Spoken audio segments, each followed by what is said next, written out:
हे दोस्तों नमस्कार, मैं विकास है। आप सभी मेरे प्यारे भाई बंधु लोग।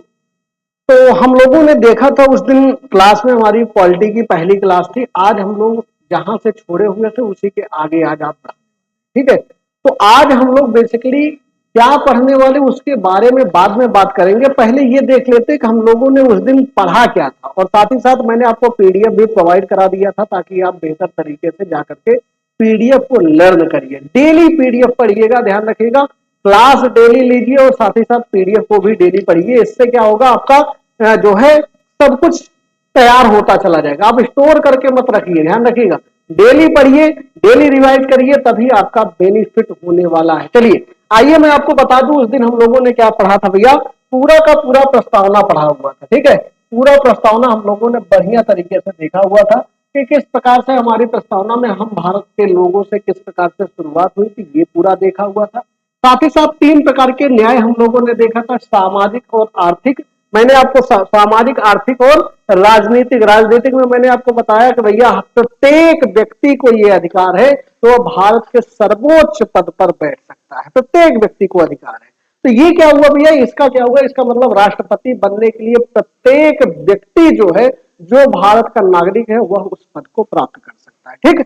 इसके अलावा मैंने आपको बताया हुआ था क्या भैया, कि बताया था संविधान की प्रमुख अंतरिम समितियां जो है आपकी 2 सितंबर 1946 को गठित की गई थी पहली बार अंतरिम समितियां। वहीं से आपको मैंने बताया था कि ये आपको पढ़ करके स्वयं आना है कि प्रांतीय शक्ति समिति के अध्यक्ष कौन है, मौलिक अधिकार समिति के अध्यक्ष कौन है, अल्पसंख्यक उप समिति के अध्यक्ष कौन है, संघीय संविधान समिति के अध्यक्ष कौन है, प्रक्रिया नियम समिति, भाषाई प्रांत समिति। ये एक बार जरूर आप सभी लोग पढ़िएगा। पीडीएफ में ये चीजें आपको ऑलरेडी मैंने दिया हुआ है। इसको आप मेजर इंटरिम आप कमेटीज जो आपके बनाई गई हैं अंतरिम समिति की, उनको आप जरूर पढ़िएगा। एक क्वेश्चन यहां से हमेशा पूछे जाते रहते हैं, ठीक है। इसके अलावा मैंने आपको बताया था भैया स्वतंत्र भारत का पहला मंत्रिमंडल। जैसे आज का समय क्या है, कैबिनेट होती है। आज के समय में भी क्या होती है, कैबिनेट। जैसे आपके कपड़ा मंत्री, रेलवे मंत्री, परिवहन मंत्री, ठीक है, उद्योग मंत्री, जो भी आपके देखने को रेल मंत्री, ये सब भी पहली बार जब गठित किए गए थे। कब गठित किए गए थे भैया, 15 अगस्त 1947 को, जब भारत देश आजाद हुआ तो मंत्रिमंडल हुआ। तो भैया देश को चलाना है तो प्रधानमंत्री के नेतृत्व में एक मंत्रिमंडल तो होना पड़ेगा भी। तो उस समय जो मंत्रिमंडल जवाहरलाल नेहरू की सहायता करते थे, उन्हीं चीजों के बारे में यहाँ पे ऑलरेडी दिया गया। पंडित जवाहरलाल नेहरू का क्या पद था, ये प्रधानमंत्री के साथ साथ विदेश मंत्री भी रहे हुए थे, ठीक है। सरदार वल्लभ भाई पटेल कौन थे, इनके बारे में ऑलरेडी आपको दिया गया है कि इन्होंने गृह मंत्री के साथ साथ राज्यों के मंत्री का भी पद इन्होंने निभाया था। डॉक्टर राजेंद्र प्रसाद जो थे खाद्य एवं कृषि मंत्री हुआ करते थे, बिहार के गांधी कहे जाते हैं। इसको मैंने ऑलरेडी आपको बताया ही था, ठीक है। डॉक्टर भीमराव अंबेडकर, जिन्हें प्रांतीय समिति का गठन भी कहा जाता है, इसके साथ साथ याद रखिएगा कानून मंत्री इनको बनाया गया था भैया। यही इन्हीं के द्वारा सबसे पहले जो है प्रारूप समिति, प्रारूप का मतलब होता है तैयार करना, संविधान को तैयार करने को एक एक सही ढंग से कहां कहां इसको रखना है, सब तैयार करना इन्हीं का काम हुआ करता था। इसी वजह से भीमराव अंबेडकर को प्रारूप समिति का अध्यक्ष भी बनाया गया था। यही क्या थे, कानून मंत्री भी थे, ठीक है। इसके अलावा मौलाना अबुल कलाम आजाद जो थे, इनको मैंने आपको बताया था, ये एक तरीके के क्या थे भैया, शिक्षा मंत्री। शिक्षा को आगे बढ़ाने वाले पहले आपके मुस्लिम और पहले आपके शिक्षा मंत्री थे मौलाना अबुल कलाम आजाद, ठीक। इसके अलावा राजगोपालाचारी के बारे में, आर के षणमुख शक्ति, जान मथाई रेल मंत्री, बलदेव सिंह, बल मतलब ताकत, ताकत किसमें होगी, जिसके पास रक्षा करने की ताकत होगी, ठीक है, वही ताकत इस्तेमाल करेगा, वही रक्षा आपकी कर सकता है जिसके पास ताकत हो। रखने के लिए आपको बता रहा हूं, ठीक है। तो बलदेव सिंह, राजकुमारी अमृत कौर को आप देख लीजिए स्वास्थ्य मंत्री, भाभा जी थे वाणिज्य मंत्री हुआ करते थे, ठीक है। से आरबी शांताराम या जगजीवन राम, ठीक है, ये क्या था भैया, इनका जीवन ही पूरा श्रम में चला गया। जगजीवन पूरा जीवन ही इनका किसमें बीता भैया, श्रम करते हुए बीत गया, इसी वजह से श्रम मंत्री, ठीक। केएम मुंशी जी थे जो सूचना एवं प्रसारण मंत्री हुआ करते थे, तो इसको भी आप थोड़ा सा ध्यान में रखिएगा। ये पूरी की पूरी डिटेल मैंने आपको पीडीएफ ऑलरेडी प्रोवाइड करा दी है, उसमें आपको मिलेगा, ठीक। अब इंपॉर्टेंट तथ्य क्या है, वो है प्रारूप समिति। ठीक है। Members of the drafting committee, drafting जो ड्राफ्ट करता था उसकी जो गठन हुआ था 29 अगस्त 1947 को। कब हुआ था भैया? 29 अगस्त 1947 को ये चीजें आपको देखने को मिली थी। इसके अध्यक्ष कौन बनाए गए थे? डॉक्टर भीमराव अंबेडकर जी थे। कौन थे? डॉक्टर भीमराव अंबेडकर जो इसके अध्यक्ष हुआ करते थे। इसमें आपके सदस्य थे 6 सदस्य, यानी टोटल संख्या कितनी थी? 7। 6 सदस्य प्लस 1 आपके अध्यक्ष, ठीक है। 6 सदस्य इस प्रकार से आपको देखने को मिले। उनमें 2 इंपॉर्टेंट है, एक BL मीटर जो बाद में जाकर के उन्होंने त्यागपत्र दे दिया था, उनके स्थान पे आ गए थे कौन भैया? N माधवराव आ गए थे। इसके साथ साथ DP खेतान की जो है कार्यकाल में ही मृत्यु हो गई थी, उनके स्थान पर आ चुके थे भैया TT कृष्णामाचारी। ये थोड़ा सा इंपॉर्टेंट है, इसको आप याद रखिए। ये 2 नाम आपके लिए इंपॉर्टेंट है इसमें जानने के लिए। बाकी अध्यक्ष को आप जानते हैं BR अम्बेडकर, जो कानून मंत्री के साथ साथ आपके प्रारूप समिति के अध्यक्ष भी रह चुके थे, ठीक है। इसके अलावा मैंने आपको क्या बताया था भैया? इसके अलावा संविधान की प्रमुख विशेषता, यही टॉपिक आज हमको आपको पढ़ाना है। ये टॉपिक हम लोग देखने वाले हैं। लिखित संविधान, भारत की सर्वोच्चता, संघात्मक व्यवस्था, ठीक है। ये सारी चीजें क्या क्या होती हैं, सारी चीजों के बारे में आज हम लोग पढ़ने वाले हैं। इसके अलावा देखो क्या क्या चीजें है भैया। संविधान में 12 अनुसूचियां, पूरा मैंने आपको बताया हुआ था। सारी चीजें आपके पेज में रखा गया, आप सारी चीजों को देख लीजिएगा, ठीक है। इसके अलावा मैंने आपको कुछ संविधान संशोधन में मैंने आपको बताया था कि 8 भाषाएं हैं। 8वीं अनुसूची में कितनी भाषाएं थे? शुरुआत में 14 भाषाएं थी, बाद में उसको बढ़ा करके 22 भाषाएं किया गया। उन्हीं में से जब आपका पहली बार जो है संविधान संशोधन हुआ 1967 में। कब हुआ भैया? 1967 में। वह संविधान संशोधन कौन सा? 21वां संविधान संशोधन था। 21वां संविधान संशोधन 1967 के द्वारा एक भाषा जोड़ी गई, यानी 15वीं भाषा जो जोड़ी गई उसका नाम था सिंधी, ठीक है। उसका नाम क्या है? सिंधी। याद रखिएगा, भोजपुरी इसमें शामिल नहीं है, ये भी आप याद रखिएगा। इसके अलावा 1992 में, याद रखिए 1992 की बात करते हैं, 71वां संविधान संशोधन हुआ और इसमें 3 और भाषाएं देखी गई, एक कोंकणी, दूसरा मणिपुरी और तीसरी नेपाली आपको देखने को मिलेगी। चौथा आपको देखने को, तीसरा संविधान संशोधन 3 हुआ। एक अब हुआ था भैया भाषा को लेकर के 92वां संविधान संशोधन, जिसमें 4 भाषाएं जोड़ी गई थी, बोडो, डोगरी, मैथिली और संथाली। ये आपको देखने को मिलेगी। इसके अलावा देखिए, ध्यान रखिएगा, यहां पे ना तो आपको देखने को मिल रही है भैया, ना तो आपको भोजपुरी कहीं देखने को मिलेगी और ना ही आपको इंग्लिश देखने को मिली है। 2 चीजें ध्यान रखना, ये 14 भाषाओं में कहीं भी आपको देखोगे तो इंग्लिश आपको दिखाई नहीं देगी। कहीं भी आपको इस 22 भाषाओं में आप देखोगे तो इंग्लिश कहीं भी आपको दिखाई नहीं दे। प्रश्न भी आपसे पूछा जाता है, क्या 22 भाषाओं में अंग्रेजी को शामिल किया गया? नहीं। ध्यान रखिएगा, ये टोटल 14 भाषाएं यहाँ पे ऑलरेडी मैंने लिखा हुआ है।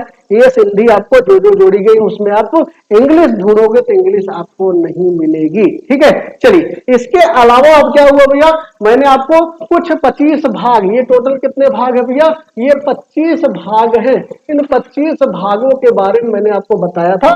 सारी चीजें आप पढ़िएगा, संघ एवं उसके राज्य क्षेत्र, ठीक है। भाग 2 में नागरिकता, भाग 3 में मूल अधिकार, भाग 4 में नीति निदेशक तत्व, भाग 4 का आपको मौलिक कर्तव्य, भाग 5 में संघ। इस तरीके से टोटल भाषाएं जो 7वां जो आपका है उसको हटा दिया गया 1956 में। बाकी चीजें आप एक बार इसको पढ़िएगा और बेहतर तरीके से देखेंगे कि ये PDF आपके लिए बहुत ही कारगर साबित होगा, ठीक है। अब हम लोग आज के टॉपिक को स्टार्ट करेंगे। आज का जो हमारा टॉपिक है वो है क्या भैया, कुछ विशेषताओं पे चर्चा करना, ठीक है। तो आइए देखते हैं भाई हमारी क्या क्या विशेषताएं हैं हमारे संविधान की, थोड़ा इसके बारे में चर्चा करते हैं, ठीक है। चलिए, सबसे पहला एक शब्द मैं लिखूंगा, शब्दों का महत्व बहुत ज्यादा है, ठीक है।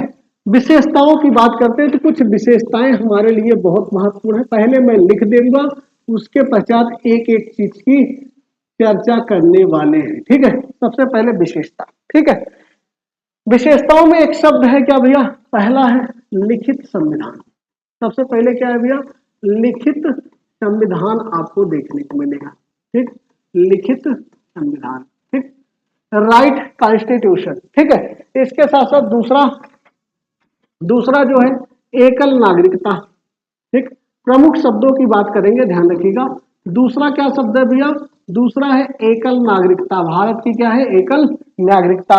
तीसरा जो शब्द है वो क्या है भैया, तीसरा है धर्मनिरपेक्ष। एक शब्द लिखा गया क्या भैया, धर्मनिरपेक्ष। अभी एक शब्द आएगा धर्मनिरपेक्ष और एक शब्द आएगा पंथ निरपेक्ष। दो शब्दों में मैं आपको जिक्र करूंगा कि धर्मनिरपेक्ष और पंथ निरपेक्ष क्या होते हैं, ठीक है। इसके अलावा चौथे की बात करते हैं तो चौथा क्या है भैया, हमारे यहाँ क्या है कि न्यायालय का जो अधिकार है, ठीक है, क्या है भैया, संघात्मक राज्य। एक मैंने आपको बताया क्या भैया, संघात्मक राज्य, ठीक है। संघात्मक राज्य की बात भी करेंगे क्या होते हैं, ठीक है। इसके अलावा याद रखिएगा एक विशेषता और है क्या भैया, इसकी विशेषता ये है क्या भैया, न्यायिक पुनर्विलोकन। क्या होता भैया, न्यायिक पुनरावलोकन, ठीक है। क्या बोलते भैया इसको, न्यायिक पुनरावलोकन या पुनर्वलोकन बोलते हैं, वलोकन। ये चीजें आपको देखने को मिलेंगी। पीडीएफ में भी इन सारी चर्चा दी गई है। बाकी चीजों के बारे में भी आपको पीडीएफ में लिखा है। जो शब्द आपके नहीं समझ में आएंगे उसको आप कमेंट करके हमसे पूछिएगा, मैं आप सबको उस कमेंट के माध्यम से आपको बता दूंगा। सबसे पहले शब्द आते हैं क्या भैया, लिखित संविधान का। पहला, सबसे पहला शब्द क्या है, लिखित संविधान, ठीक। चलिए, इसका मतलब क्या है भैया, लिखित संविधान बहुत महत्वपूर्ण है। पहले चीजों को समझिएगा एक एक चीजें, फिर जिसको भी दिक्कत होगी वो कमेंट बॉक्स में कमेंट करके फिर पूछेगा, ठीक है। चलिए, सबसे पहला क्या है भैया इसमें, लिखित संविधान। क्या होता है लिखित संविधान, पहले इसको समझ लेते हैं। लिखित संविधान में क्या है कि पहली चीज तो इसका मतलब ये क्या है, पूरे फॉर्म में लिखा गया जिसको जनता के द्वारा स्वीकृति दी गई। हम भारत के लोग, हम भारत के लोग का मतलब क्या है कि भारत के लोगों के द्वारा जिसको स्वीकार कर लिया गया हो, एक दस्तावेज तैयार किया गया हो, उसी को कहते हैं क्या, संविधान। यानी लिखित रूप में रख दिया गया। भाई इसमें ये सारी चीजें से एक ग्रंथ होता है, सपोज करिए किताब है, किताब को क्या किया गया, लिख दिया गया है, तो उसी तरीके से लिखित फॉर्म में है, ठीक। तो अब ध्यान रखिएगा ये लिखा गया तो कहां से, तो याद रखिएगा टोटल देशों की, कितने देशों के संविधान को मिलाएगा भैया, 60 देशों के संविधान से लेकर, ठीक है, 60 देशों के संविधान को मिला करके, ठीक है, संविधान को मिला करके ये आपका अपना संविधान बनाया गया है, ठीक है। 60 देशों के संविधान को मिला करके बनाया गया है। अब ध्यान रखिएगा, अगर यही से आपसे पूछ लिया जाए भैया पहला लिखित संविधान किसका है, ठीक है, तो पहला लिखित संविधान की बात करें तो पहला लिखित संविधान किसका है, तो ध्यान रखिएगा पहला लिखित जो संविधान है वो है यूएसए का, ठीक है। किसका भैया, यूएसए का सबसे पहले लिखित संविधान आपको देखने को मिलेगा। दुनिया में पहला संविधान जिसने अपने संविधान को लिखा, बाकी तो जनरली वैसे ही, ठीक है। अब ध्यान रखना, इसके अलावा लिखित संविधान के साथ साथ जो लिखा गया 60 देशों के संविधान से लिया गया, तो दुनिया का सबसे बड़ा संविधान हो गया, ठीक है, ठीक है, दुनिया का सबसे बड़ा संविधान बन गया, ठीक, दुनिया का सबसे बड़ा संविधान बन गया, ठीक। ये चीजें याद रखिएगा, दुनिया का सबसे बड़ा संविधान जब हुआ, इसका प्रतीक चिन्ह यहीं पर रख दिया गया। इसको, अब हाथी क्या है, सबसे बड़ा होता है, ठीक है, उसकी साइज सबसे ज्यादा होती है, सबसे बड़ी होती है, इसी वजह से इसका प्रतीक चिन्ह भी क्या रखा गया, हाथी रखा गया। ध्यान रखना कि दुनिया का सबसे बड़ा संविधान है, इसी वजह से इसका प्रतीक चिन्ह क्या है भैया, प्रतीक चिन्ह इसका हाथी देखने को मिलेगा, ठीक। इसके अलावा कुछ चीजें याद रखिएगा, लिखित संविधान में कुछ बातें और याद रखिएगा कि भैया ये जो लिखित संविधान है ये तो समझ में आता है, इसके साथ साथ ये क्या है, हमारे देश में जो है संविधान सर्वोच्च है। ध्यान रखिए, सरकार नहीं है भैया, संविधान की क्या है, सर्वोच्चता है, ये ध्यान रखिएगा, ठीक है। संविधान की सर्वोच्चता भारत देश में आपको देखने को मिलेगी। अर्थात क्या है भैया, एक शब्द यहाँ पे लिखा गया, संविधान की सर्वोच्च। सरकार भी किसके अंतर्गत आती है भैया, संविधान के अंतर्गत। न्यायालय किसके अंतर्गत आती है, संविधान के अंतर्गत। इसका मतलब संविधान की सर्वोच्चता का मतलब क्या है, ये जो शासन है, शासन कहाँ, भारत में जो शासन किया जाना है, इसके कितने पिलर होते हैं भैया, 3। मैंने आपको शुरुआत में भी बताया था, एक पिलर का नाम है क्या, विधायिका, एक का नाम क्या भैया, विधायिका, और दूसरे पिलर का नाम है क्या, कार्यपालिका और तीसरे पिलर का नाम है न्यायपालिका।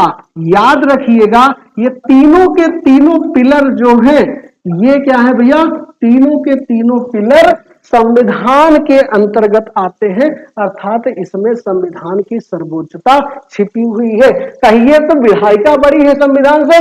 नहीं। कार्यपालिका क्या संविधान से बड़ी है? नहीं। न्यायपालिका क्या संविधान से बड़ी है? नहीं। लेकिन प्रश्न ये उठा, जब संविधान इतना सर्वोच्च है, भारत में संविधान की सर्वोच्चता है, तो भैया इन विधायिका का काम क्या है? विधायिका का काम है भैया शासन चलाना, क्योंकि संविधान लिखने वाले जो थे उन्होंने लिख करके चले गए, वो लोग लिख करके चले गए। अब उन्हीं की बातों का अनुसरण करके विधायिका क्या करती? कानून बनाती है, और उन्हीं कानूनों का पालन करती कार्यपालिका। पिछली क्लास जरूर जा करके देखिएगा, उसमें मैंने आपको कार्यपालिका और विधायिका में डिफरेंस बताया हुआ है। ठीक है, न्यायपालिका। अब प्रश्न उठा भाई, अगर संविधान की सर्वोच्चता है तो संविधान को अब जब जो सभी लोग जा चुके हैं, जो बनाने वाले थे सब जा चुके हैं, इसका मतलब अब संविधान में अगर कुछ परिवर्तन करना होगा तो करेगा कौन? तो संविधान में अगर कुछ परिवर्तन करना होगा तो उसके लिए कौन बैठी है? विधायिका। लेकिन ध्यान रखिएगा, विधायिका वो दायरे में रह करके ही परिवर्तन करेगी, क्योंकि न्यायपालिका देखेगी। न्यायपालिका क्या है भैया? न्यायपालिका संविधान का रक्षक मानी जाती है। ठीक है, न्यायपालिका क्या भैया? न्यायपालिका जो है संविधान की रक्षक मानी जाती है, अर्थात संविधान जो है, संविधान का रक्षक कौन है? तो संविधान का रक्षा करने वाला कौन है? तो संविधान का रक्षक आपका न्यायपालिका होता है। ठीक है, याद रखिए संविधान से ऊपर ये भी नहीं है, ये बात मत भूलिएगा, संविधान से ऊपर ये भी नहीं है, परंतु न्यायपालिका का यह कर्तव्य है कि वो संविधान की रक्षा करे, इसीलिए इसे संविधान का रक्षक कहा जाता है। प्रश्न अगर आपसे पूछा जाए कि भैया भारत में किसकी सर्वोच्चता है, तो संविधान की सर्वोच्चता है। संविधान का रक्षा कौन करता है? संविधान का रक्षक कौन होता है? न्यायपालिका, अर्थात सुप्रीम कोर्ट। ठीक है, तो संविधान का रक्षक इसे कहा जाता है। ठीक है, आई थिंक यहां तक बातों को आपको सारी चीजें समझ में आ गई होंगी। ठीक भाई, चलिए, जिसका भी कुछ भी दिक्कत होगी आप सभी लोग कमेंट करके पूछ सकते हैं। कोई भी डाउट हो, कोई भी चीजें होंगी तो आप आराम से चीजों को पूछिएगा, मैं आपके हर एक सवाल का जवाब दूंगा। ठीक, चलिए, तो हमारा पहला टॉपिक क्या हुआ भैया? कंप्लीट हुई पहली विशेषता हमने बता दिया भैया, लिखित संविधान है, शासन की 3 इकाइयां हैं, इस तरीके के मैंने आपको चीजों को बताया। अब दूसरी चीज, ठीक, दूसरी चीज क्या है भैया? एकल नागरिकता, जिसको क्या बोलते हैं भैया? सिंगल, क्या बोला जाता है? इसे बोलते हैं सिंगल सिटीजनशिप। ठीक है, क्या बोलते हैं भैया? Single citizenship. ठीक, अब ध्यान रखो, अब ये क्या है पहले इसको देख लेते हैं। सिंगल सिटीजनशिप अर्थात एकल नागरिकता क्या होती है? एकल नागरिकता क्या होती है? बहुत इंपॉर्टेंट है, ध्यान रखिए। एक एक चीजों को मैं आपको सारी चीजें समझाऊंगा। ठीक है, भारत में दूसरी विशेषता कौन सी भैया? एकल नागरिकता की है। दूसरी विशेषता किसकी है? एकल नागरिकता की है, ये ध्यान रखिएगा। अब इंपॉर्टेंट समझो, अब एकल नागरिकता है, एक शब्द आता है क्या भैया? एकल नागरिकता, दोनों में डिफरेंस मैं बताऊंगा। एक शब्द होता है एकल नागरिकता, ठीक है, और दूसरा जो शब्द है, दूसरा वो है दोहरी नागरिकता। ठीक है, दूसरा क्या है? दोहरी नागरिकता है। ठीक, चलिए, ये दो चीजें आपको देखने को मिलेंगी, एकल नागरिकता और दोहरी नागरिकता। ठीक, अब एकल नागरिकता की जब भी बात करते हैं भैया, तो एकल नागरिकता होता क्या है और दोहरी नागरिकता क्या होती है, इनमें दोनों में डिफरेंस हम लोग समझने का प्रयास करेंगे। ठीक है, अब ध्यान रखना, एकल नागरिकता और दोहरी नागरिकता होती क्या है। ठीक है, अब एकल नागरिकता की जब भी बात करेंगे तो याद रखिएगा सिर्फ देश की नागरिकता। क्या भैया? देश की नागरिकता। एकल नागरिकता का मतलब क्या है भैया? सिर्फ देश की नागरिकता। यहां एक शब्द प्रयोग करता हूं, सिर्फ। ठीक है, सिर्फ या केवल देश की नागरिकता। दोहरी नागरिकता का मतलब क्या भैया? एक तो आपका क्या, दोहरी नागरिकता का मतलब एक तो आपकी देश की नागरिकता, ठीक है, देश की, और साथ ही साथ दूसरा राज्य की नागरिकता। ठीक, दो तरीके के आपके चीजों को देखने को मिलेंगे। एक तो आपका देश की नागरिकता और दूसरा आपका क्या होगा भैया, राज्य की नागरिकता। अब ऐसा कहां पर है ये एग्जाम्पल भी दूंगा और ऐसा किया क्यों गया है उसको भी मैं आपको बताने का प्रयास करूंगा। ध्यान रखना, सबसे पहला एकल नागरिकता यानी सिंगल सिटीजनशिप। तो सिर्फ एक देश की नागरिकता का मतलब क्या है, इसको क्यों ऐसा क्यों किया गया, पहले ये ध्यान रखते हैं। इसके क्यों का जवाब खोजने के लिए हम लोग जब चले तो इसका जवाब मिला अनुच्छेद 1 में। ठीक है, कहां मिला भैया, अनुच्छेद यानी आर्टिकल 1 में आपको देखने को मिला। ठीक, आर्टिकल 1 में क्या लिखा गया भैया, भारत राज्यों का संघ है। ध्यान रखना क्या लिखा गया इसमें, भारत राज्यों का संघ है। ठीक है, भारत राज्यों का संघ है, ये बातें लिखी गई। ठीक है, भारत राज्यों का संघ है, ये बात लिख देंगे। अर्थात यहां देखा जाए तो यहां पे अर्थात मैं शब्द यूज करूंगा, ध्यान रखना बड़ा महत्वपूर्ण है। अर्थात यहां क्या है, संघ में, ठीक है, संघ में राज्यों को मिलाया गया है। ठीक है, संघ में राज्यों को मिलाया गया है। ठीक है, ये ध्यान रखना, मिलाया गया है, ये बड़ा इंपॉर्टेंट है। अब ध्यान रखना, मैं आपको एक डायग्राम बनाऊंगा, वहां पे आप समझिएगा इसका मतलब क्या है। यहां पे देखा जाए तो ये है संघ, ठीक है, ये है संघ, और यहां से प्रवेश किसका हो रहा है भैया, यहां से प्रवेश आने का तो रास्ता है, ध्यान रखना, आने का रास्ता है परंतु जाने का रास्ता नहीं है। ठीक है, आने का रास्ता तो है परंतु जाने का रास्ता नहीं है। अर्थात क्या हुआ भैया, यहां पे अगर देखा जाए तो राज्यों को भारत से, ठीक है, भारत से राज्यों को अलग होने का अधिकार नहीं। ठीक है, भारत को राज्यों से, एक सेकंड जस्ट, ठीक, भारत से राज्यों को अलग होने का अधिकार नहीं, अलग होने का अधिकार नहीं। बहुत इंपॉर्टेंट लाइन है, ध्यान रखना, होने का अधिकार नहीं है। जब इनका भैया अधिकार नहीं है तो ये क्या हो गए, सिर्फ और सिर्फ क्या है, सिर्फ एक ही चीज बनता है, वो है क्या, भारत।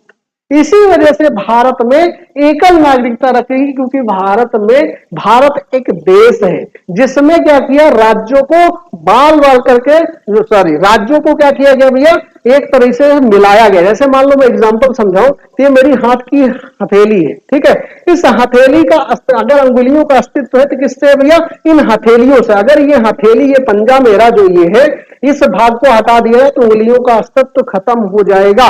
इसका मतलब क्या है भैया कि संघ जो है, ये संघ था, इस हथेली ये हमारी थी, इसमें क्या किया गया भैया, उंगलियों को ला ला करके मिला दिया गया, यानी इनको अलग होने का अधिकार नहीं है। अभी एक अंगुली को क्या करिए, हटा दीजिए, इसका अस्तित्व खत्म हो जाएगा। अर्थात क्या है भैया, इनको किसी भी हाल में अलग होने का अधिकार नहीं है। जब इनको अलग होने का अधिकार नहीं तो इनकी नागरिकता कहां लोगे भैया। इसीलिए हमेशा देखते हो ना, आपसे जब सिटीजनशिप पूछी जाती, कभी फॉर्म वगैरह फिलअप करते हो तो आपको क्या होता है, नेशनैलिटी में आपको क्या देना पड़ता है भैया, आप देते हो इंडियन। क्यों, क्योंकि आप उत्तर प्रदेश में स्टेट पूछा जाएगा, उत्तर प्रदेश या बिहार लिखोगे, लेकिन नेशनल हमेशा क्या होगा भैया, हमारा देश ही होगा, भारत होगा। इसीलिए भारत में कैसी नागरिकता पड़ी, एकल नागरिकता। अब देखो, ठीक है, तो यहां पे शब्द क्या प्रयोग किया गया इसके लिए भैया, इसके लिए प्रयोग किया गया यूनियन शब्द। कौन सा प्रयोग किया गया भैया, यूनियन शब्द प्रयोग किया। यूनियन मतलब एकता। अब दूसरी चीज क्या हुआ भैया, दोहरी नागरिकता की बात किया गया। दोहरी नागरिकता क्या है पहले समझते हैं। दोहरी नागरिकता क्या भैया, एक तो देश की, दूसरा राज्य की। यहां पे क्या है भैया, यहां पर राज्यों, ठीक है, राज्यों के द्वारा, ठीक है, राज्यों के द्वारा संघ का निर्माण किया गया है। ध्यान रखना, राज्यों के द्वारा संघ का निर्माण किया गया है। ठीक है, निर्माण किया गया है, किया गया। इसका मतलब क्या है, यहां पर राज्यों की सर्वोच्चता है। ठीक है, यहां पर किसकी सर्वोच्चता भैया, राज्यों की सर्वोच्चता, यानी राज्य जो है सर्वोच्च है। ठीक है, राज्यों की सर्वोच्चता, यहां पर किसकी सर्वोच्चता थी, देश की, संघ की सर्वोच्चता, यहां पर राज्यों को। इसका मतलब क्या है कि अर्थात अगर हम बात करें तो राज्यों को अलग होने का अधिकार है। ठीक है, राज्यों को अलग होने का अधिकार है, किससे? संघ से अलग होने का अधिकार है। और जब राज्यों को अलग होने का अधिकार है भैया, तो ये क्या करेंगे, तो ये ध्यान रखिएगा, जब इनको अलग होने का अधिकार है तो इनका अस्तित्व जीवित है। ठीक है, टेंशन किसको होगी? संघ को। यहां पर क्या हुआ, राज्य चाह करके भी चाह ले, कितना कोशिश कर ले कि भैया नागालैंड वाले बहुत दिन से मांग कर रहे हैं कि भैया भारत देश से हम अलग हो कर दो, होंगे ही नहीं।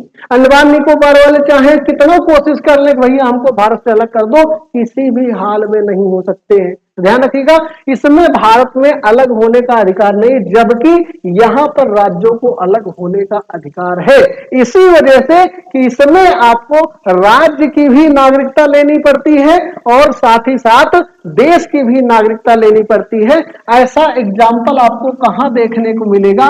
ये अमेरिका में आपको देखने को मिलेगा। ठीक है, ये कहां मिलता है भैया? अमेरिका में आपको देखने को मिलेगा। अर्थात यहां पर क्या हुआ भैया, राष्ट्रपति का जो चुनाव होता है ना मेरे भाई, राष्ट्रपति का चुनाव होता है प्रत्यक्ष रूप से। क्यों? क्योंकि यहां पर राज्यों का अस्तित्व जीवित है, राज्यों को अलग अलग चुनने का अधिकार है, अलग अलग है, क्योंकि राज्य सब अलग हो सकते हैं। तो इसी वजह से राज्य में इसमें राष्ट्रपति का जो चुनाव होता है वो प्रत्यक्ष रूप से जनता के द्वारा किया जाता है, जबकि भारत में राज्य जो है इस तरीके की घटना देखने को नहीं मिलेगी। भारत में राष्ट्रपति का चुनाव जनता नहीं करती है। समझ में आ गया? तो ये एकल नागरिकता और दोहरी नागरिकता की कहानी आई थिंक आपको समझ में आई होगी। ठीक है, इसको क्या बोलते हैं भैया? इसको इंग्लिश में बोलते हैं सिंगल। ठीक है, इसको इंग्लिश में क्या बोलते हैं? Single citizenship. ठीक है, और इसको क्या बोलते हैं भैया? इसे बोलते हैं डबल। ठीक है, डुअल सिटीजनशिप। ठीक है, डुअल सिटीजनशिप आपको देखने को मिलेगी। ये दो चीजें आपको देखने को मिली भैया। ठीक, तो हमारी दो विशेषताएं कंप्लीट हो गई। किसी को कोई डाउट हो तो कमेंट करके भैया पूछ सकते हैं। ठीक है, एकल नागरिकता क्या है, दोहरी नागरिकता क्या है, दोनों के बारे में मैंने आपको बता दिया। भारत में एकल नागरिकता चलती है, यहाँ पे क्या है भैया, यहाँ पे दोहरी नागरिकता चलती है। ये चीजें आप देख सकते हैं। तीसरी, ठीक, किसी को कोई दिक्कत होगी कमेंट करके जरूर पूछिएगा।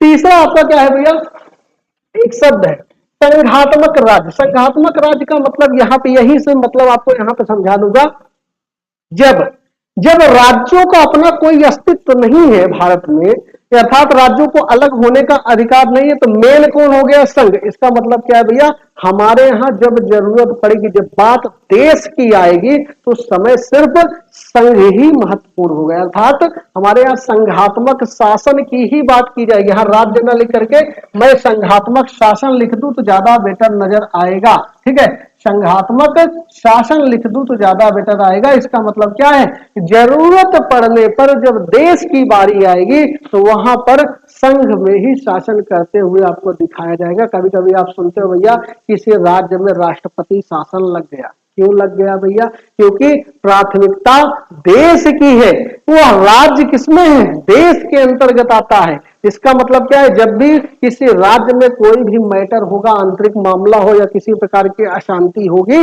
उस स्थिति में क्या है, देश की सर्वोच्च संस्था आपकी जो है, सर्वोच्च आदमी जिसे भारत का राष्ट्रपति कहते हैं, वह पूरे शासन व्यवस्था को अपने हाथ में लेगा, क्योंकि ये मुद्दा देश का बन जाएगा। ठीक है, तो इसीलिए भारत में संघात्मक शासन की भी व्यवस्था की गई है। ठीक, अब तीसरा शब्द आता है, पहले इसको समझ लेते हैं, फिर धर्मनिरपेक्ष और पंथ निरपेक्ष पे भी आएंगे। ठीक है, एक शब्द है क्या भैया, न्यायिक पुनरावलोकन। ठीक, चलिए, एक शब्द है क्या भैया, न्यायिक पुनरावलोकन। न्यायिक पुनरावलोकन।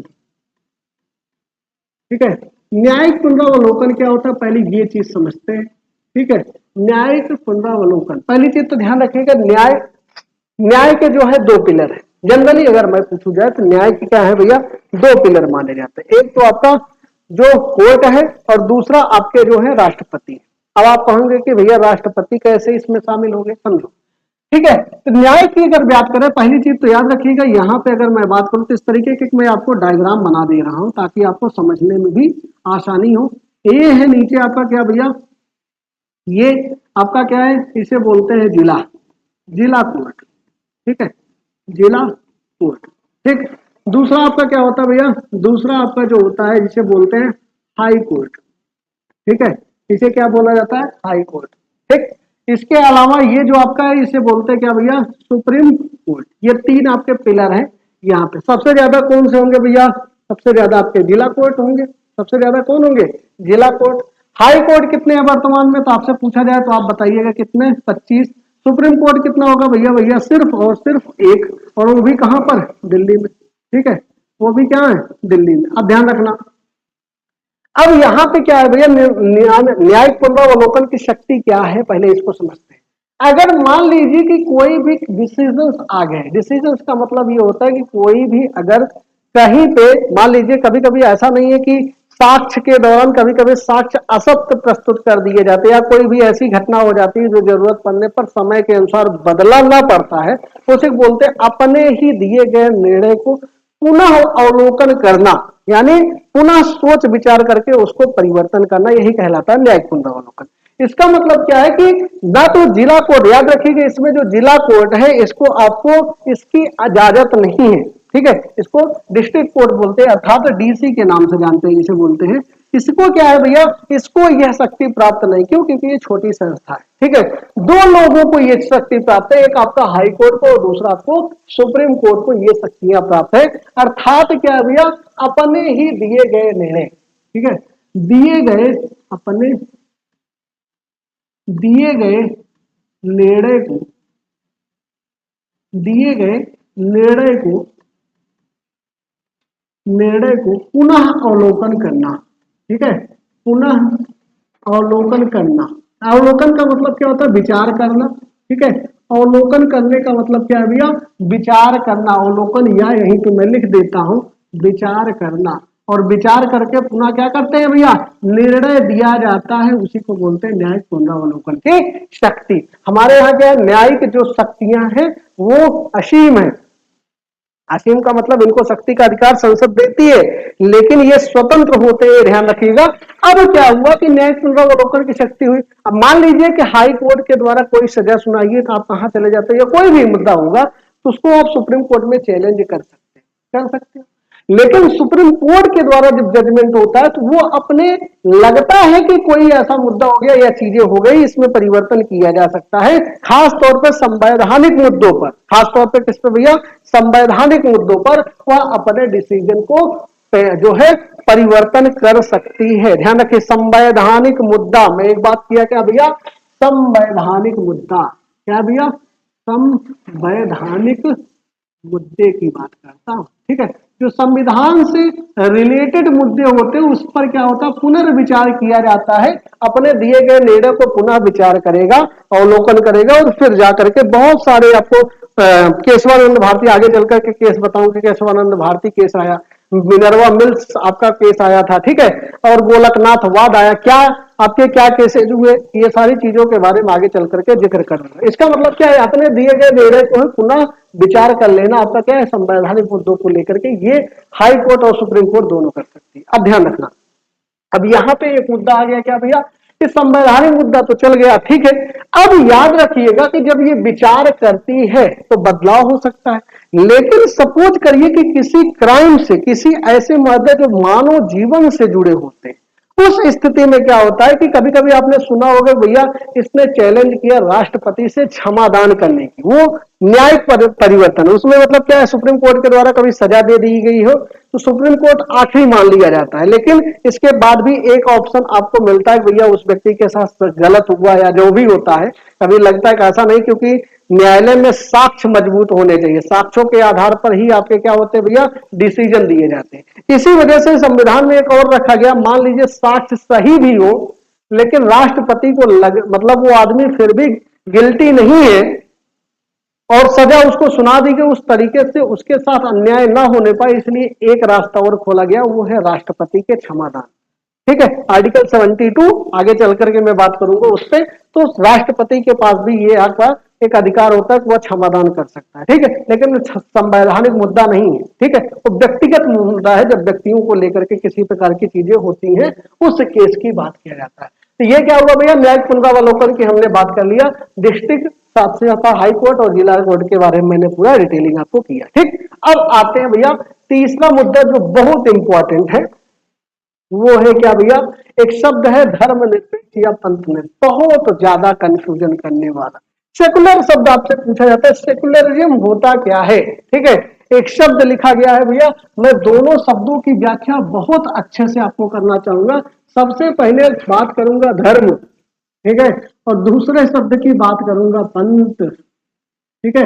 एक शब्द है क्या भैया, धर्मनिरपेक्ष, ठीक है, और एक सेकंड, क्या है भैया, एक शब्द लिखा गया है क्या, धर्म निरपेक्ष, ठीक है, और एक जो 42वां संविधान संशोधन जिसे बोलते हैं क्या भैया, जिसे बोलते हैं पंथ निरपेक्ष, ठीक है, पंथ निरपेक्ष।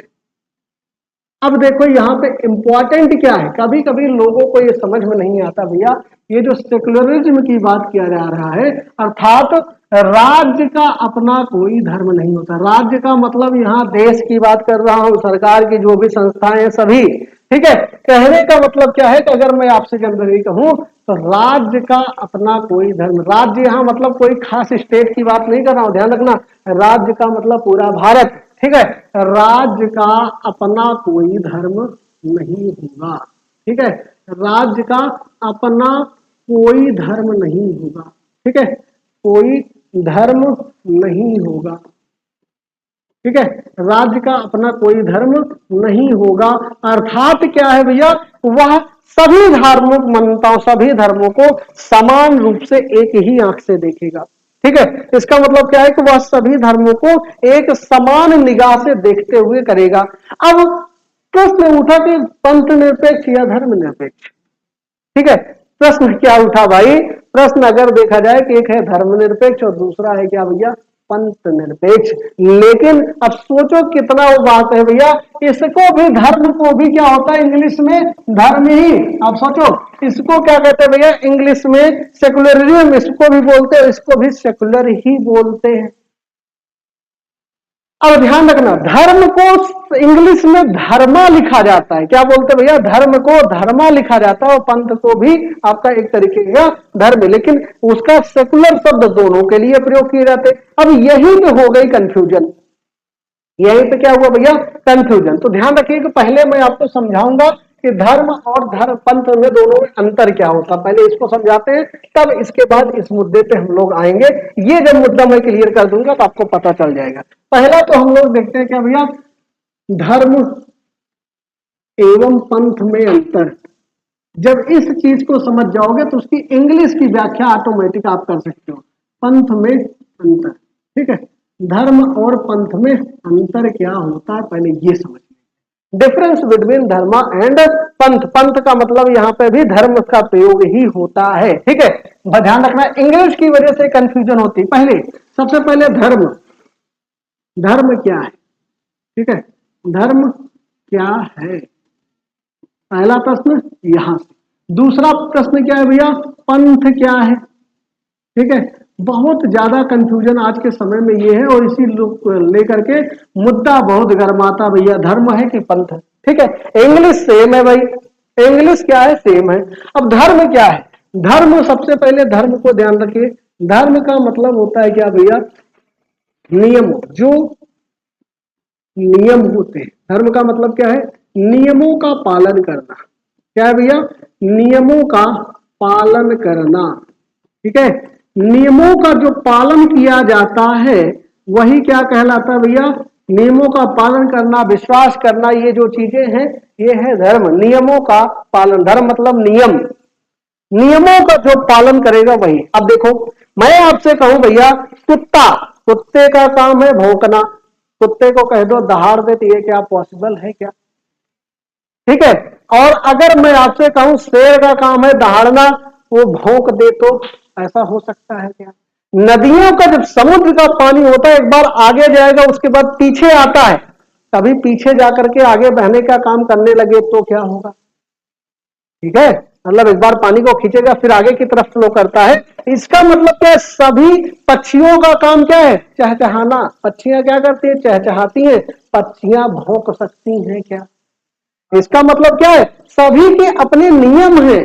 ठीक है, पक्षियों का अपना कर्तव्य अपना नियम से चल रही है। इसका मतलब इस संसार के कुछ नियम होंगे, सबका अपना क्या है, कर्तव्य है। इसका मतलब क्या है, नियमों का पालन करना अर्थात कर्तव्य पथ पर पालन करना, यानी कर्तव्यों का जो पालन करता है उसी को बोलते हैं धर्म। धर्म अर्थात धर्मा, इंग्लिश में भी लिख दूंगा ताकि आपको कंफ्यूजन बिल्कुल ना हो। याद रखिए, मैं जो चीज आपको बता रहा हूं ये चीज आपको जनरली कोई बताएगा नहीं। ठीक है, धर्मा, इसका मतलब क्या है कि नियमों का जो पालन करता है उसी को बोलते हैं धर्म। अब नियम का पालन करने वाला, अब देखो ये बातें लिखी गया भाई, जहां कहीं भी इस नियम, माँ बाप के चरण छूने चाहिए, कहीं तो लिखा होगा ना। जीव हत्या नहीं करनी चाहिए, कहीं तो लिखा होगा ना, कहीं तो लिखा होगा। इसका मतलब जो धर्म की पुस्तकें हैं वो क्या है भैया, नियम को बनाती है। यानी नियमों का पालन हम लोग कहां से सीखते हैं, नियमों का पालन हम लोग सीखते कहां से है, सीखते हैं कहां से भैया, तो ये है धार्मिक पुस्तकों से। ध्यान रखना, हम लोग कहां से सीखते हैं भैया, धार्मिक पुस्तकों से। धार्मिक पुस्तकें हमको, ठीक है, धार्मिक पुस्तकें हमको सिखाती है क्या, धार्मिक पुस्तकें हमको सिखाती है भैया कि हम अर्थात नियम का पालन कहां से करेंगे। अर्थात यही तो देखना, नियमों के पालन धार्मिक पुस्तकें क्या है। आप देखोगे भगवत गीता, हिंदू धर्म, अभी आप तो देखो बताता हूं ना, भगवत गीता। इस्लाम, इस्लाम का क्या है भैया, कुरान। ठीक है, बाइबिल, ठीक है, बाइबिल, ये सब क्या है, धर्म की पुस्तकें हैं जो क्या बताती हैं, नियम। ईटीसी लगा देता हूं, सारी चीजें समझ जाना। जो इनका काम क्या है, नियमों को बताना। और नियम का पालन कौन करेगा भैया, नियम का पालन करता है मनुष्य, नियम का पालन करता है मनुष्य। पुस्तक क्यों लिखी गई भैया, इसलिए ताकि मनुष्यों को कंट्रोल किया जा सके, नियम का पालन उनसे कराया जाए। जबकि कुत्ते के लिए क्या है, नियम नहीं है, लेकिन कुत्ता फिर भी अपना नियम का पालन करता ही करता है, उसका काम है भौंकना। तो कभी जीवन भर जब तक ये पृथ्वी चलेगी वो दहाड़ नहीं सकता, वो अपने नियमों में बंधा हुआ है। सिर्फ इंसान क्या करता है, नियमों में बंधा नहीं होता, इसी वजह से इसको आवश्यकता पड़ती क्या, धार्मिक पुस्तकों की, भगवत गीता हो गई, कुरान हो गया, बाइबिल हो गया, ईटीसी सब। अब पंथ क्या है, पहले इसको समझते भैया। अब ध्यान रखना, पंथ का मतलब होता उपासना। ठीक है, उपासना करना, उपासना करना, पूजा अर्चना करना। ठीक है, पूजा अर्चना करना। ठीक है, मंदिर या मस्जिद, मंदिर या मस्जिद, मंदिर या मस्जिद या जो भी है, जो भी आपको बनाना चाहते हैं, जो भी है। जैसे आप देखो मंदिर मस्जिद के साथ साथ गुरुद्वारा, गुरुद्वारा, ठीक है, चर्च, ये सब दिखाना। इसका मतलब क्या है, इन धार्मिक पुस्तकों में लिखा गया नियमों का पालन। अब नियमों का पालन जो करते हुए तुम क्या करते हो, आस्था प्रकट करते हो। शब्द क्या है भैया, उपासना करना या आस्था प्रकट करना। जो आस्था तुम प्रकट करते हो, ठीक है, आस्था क्या करोगे भैया, प्रकट करते हो, वही क्या कहलाता है भैया, पंथ कहलाता है। अब आस्था को प्रकट करना किस माध्यम से प्रकट करोगे भैया, मंदिर बना करके। आस्था प्रकट करने का मतलब क्या है, तुम मंदिर बनाते हो, मस्जिद बनाया जाता है, गुरुद्वारा बनाया जाएगा, चर्च बनाया जाएगा, ईटीसी, यही तो है ना। अब धर्म को मानने के लिए भगवत गीता में लिखा गया ये चीजें करना है, कुरान में भी कुछ नियम लिखे गए होंगे, कुछ बाइबल में नियम लिखे। इसका मतलब सब क्या है, नियमों को बता रहे। अब उन नियमों को पालन कर कौन रहा है, मनुष्य। अब मनुष्य नियमों का पालन करने के लिए किस तरीके उपासना करता है, आस्था उसमें प्रकट कर रहा है, तो उसी आस्था को रखते हुए वो मंदिर, मस्जिद, गुरुद्वारा, चर्च कुछ भी बनाता है। ये आस्था के विषय हो गए। नियमों के पालन करने का तरीका उन्होंने बना दिया, भैया अगर हम मस्जिद में जाएंगे तभी हम, नियम क्या कहता है, जैसे मान लो कि क्या है भैया, अगर इस्लाम में कहा जाए कि नियम में क्या कहा जाए, नियम में कहा जाता है भैया 5 बार नमाज पढ़ना है, तो नमाज वो कहाँ जाएंगे पढ़ने भैया, मस्जिद, तो मस्जिद बना लिए। ठीक है। मंदिर में आरती होगी तो मंदिर में हिंदू में क्या हुआ, आरती करना, हिंदू आपका पहुंच गया, हिंदू लोग क्या बना लिए भैया, मंदिर बना लिए। ठीक है, गुरुद्वारा में इसी तरीके से, चर्च में इसी तरीके से। इसका मतलब क्या, ये आस्था के विषय है, इसी वजह से ये क्या हुए भैया, पंथ की श्रेणी में रखे गए, धर्म नहीं।